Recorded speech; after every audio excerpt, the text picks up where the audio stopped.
Hello guys ඔන්න අද පළවෙනි වතාවට වීඩියෝ එකක් කරන්න හිතුණා මට අපේ හොටල් එකේ තියෙන සවුනා රූම් එක ගැන. ඔය ඉස්සරහින් තියෙන්නේ පොඩියට සවුනා රූම් එක. ඒකට සාමාන්‍යයෙන් අපි ට්‍රැවල් දෙකක් තියෙනවා. ඒ කියන්නේ යන කට්ටිය අනුව තමයි සාමාන්‍ය මේකට යන්නේ. දෙන්නේ ට්‍රැවල් තියන්නේ ඔක ඇතුලේ හීට් වෙනවා. ඒ හීට් වෙද්දි දාඩිය දානවා. ඒවා පිය ගන්න තමයි ටවල් දෙක තියන්නේ. කැමති විදිහකට අයිටම් එකක් එහෙම හදලා අපිට තියනවා නම් තියන්න පුළුවන්. මේක හීට් වෙන පොඩි වතුර එකක් තියෙන්නේ. ඒ වතුර එක ඔය හීටර් එක දාපු ගමන් වාෂ්ප වෙනවා. එතකොට තමයි රූම් එක හීට් වෙන්නේ හොඳට. ඒකට කියන්නේ ඩ්‍රයි සෝනා කියලා. ලස්සන වීව් එකකුත් තියෙනවා.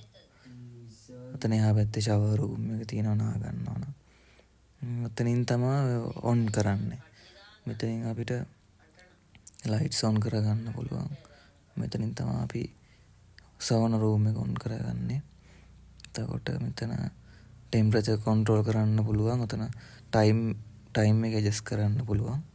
දැන් මම ටයිම් එක දානවා විනාඩි 56ක්. මොකද අපි විනාඩි 15ක් ඕනේ ඔක හීට් වෙන්න. එතකොට අපි දෙන්නේ විනාඩි 30කට තමයි කම්ප්ලිමන්ට්ලි තමයි දෙන්නේ අපි සෝන එක.